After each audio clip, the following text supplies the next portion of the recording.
Hello friends, আমি চলে এসেছি আমি কার্তিক নতুন ইউটিউব চ্যানেল টু সাইড কিচেনে। আজকে আবার একটা নতুন রেসিপি নিয়ে। আজকের রেসিপি হচ্ছে স্পেশাল একটা পকোড়া বানিয়ে দেখাবো, চিকেন পকোড়া। তো সেটা বানাতে কী কী উপকরণ লাগে আসুন দেখাই। তার আগে একটা কথা বলে দিই, আমার চ্যানেলে যেসব ভিডিও ছাড়া আছে আপনাদের যদি ভালো লেগে থাকে অবশ্যই লাইক কমেন্ট শেয়ার করবেন ও বেশি বেশি করে শেয়ার করবেন। আপনি যদি আমার চ্যানেলে নতুন হয়ে থাকেন প্লিজ সাবস্ক্রাইব করে দেবেন আর নিচে বেল নোটিফিকেশনটা অলে করে দেবেন, যাতে আমার ভিডিও আপনাদের কাছে আগে পৌঁছে যায়। চলুন তাহলে স্পেশাল পকোড়া বানানোর জন্য কী কী পকোড়া লাগে আসুন দেখাই। আর আমাদের চিকেনের রেসিপি অনেক আমাদের চ্যানেলে ছাড়া আছে, আপনারা ভালো লাগলে অবশ্যই দেখবেন ও বেশি বেশি করে শেয়ার করবেন। চলুন তাহলে স্পেশাল চিকেন পকোড়া বানানোর জন্য কী কী পকোড়া লাগে আসুন দেখাই।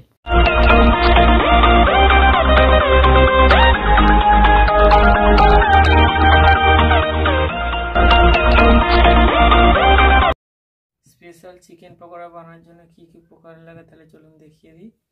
এখানে নিয়ে নিয়েছি আমি 200 চিকেন, এখানে নিয়েছি পরিমাণ মতো নুন, এখানে নিয়েছি পরিমাণ মতো কর্নফ্লাওয়ার, এখানে নিয়েছি পরিমাণ মতো বেসন, পরিমাণ মতো ময়দা, এখানে নিয়েছি ধনে গুঁড়ো, জিরে গুঁড়ো, লঙ্কার গুঁড়ো, সাদা তেল, আদা রসুনের পেস্ট, একটা ডিম আর গোলমরিচের গুঁড়ো।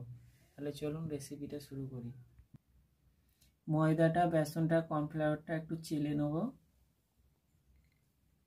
ময়দাটা নিয়ে নিয়েছি, বেসনটা নিয়ে নেব, কর্নফ্লাওয়ারটা নিয়ে নেব, চেলে নেব। সব চেলে নিয়েছি। এবার এর মধ্যে ডিমটা ফাটিয়ে দিয়ে দেবো,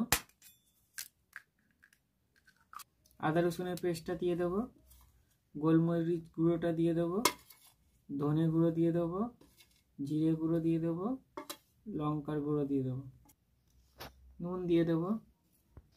ভালো করে মিশিয়ে নেব। অল্পের মধ্যে ময়দা, বেসন আর কর্নফ্লাওয়ার যেটা মিশিয়ে চেলে রেখেছিলাম অল্প দিয়ে দেবো একটু। ভালো করে এটাও মিশিয়ে নেবো এর সাথে। গ্যাসটা জেলে কড়াটা বসিয়ে দিয়েছি, কড়াটা গরম হয়ে গেছে, কড়া আমি সাদা তেল দিয়ে দেবো।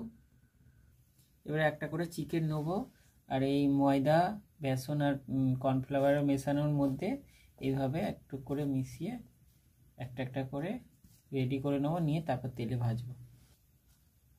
এইভাবে মিশিয়ে নেবো ভালো করে। তেল গরম হয়ে গেছে, একটা একটা করে এবার ছেড়ে দেবো তেলের মধ্যে।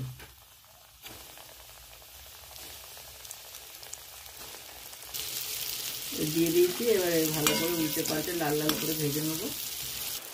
লাল লাল করে ভেজে নিয়েছি, এটা তুলে নেবো। এইভাবে বাকিগুলো ভেজে নেবো। দেখুন আমার স্পেশাল চিকেন পকোড়া রেসিপিটা রেডি হয়ে গেছে। এই রেসিপিটা যদি আপনাদের ভালো লেগে থাকে অবশ্যই লাইক কমেন্ট শেয়ার করবেন ও বেশি বেশি করে শেয়ার করবেন। প্লিজ সাবস্ক্রাইব করে দেবেন, আমাদের পাশে থাকবেন। চলুন তাহলে দেখা হচ্ছে নেক্সট ভিডিওতে।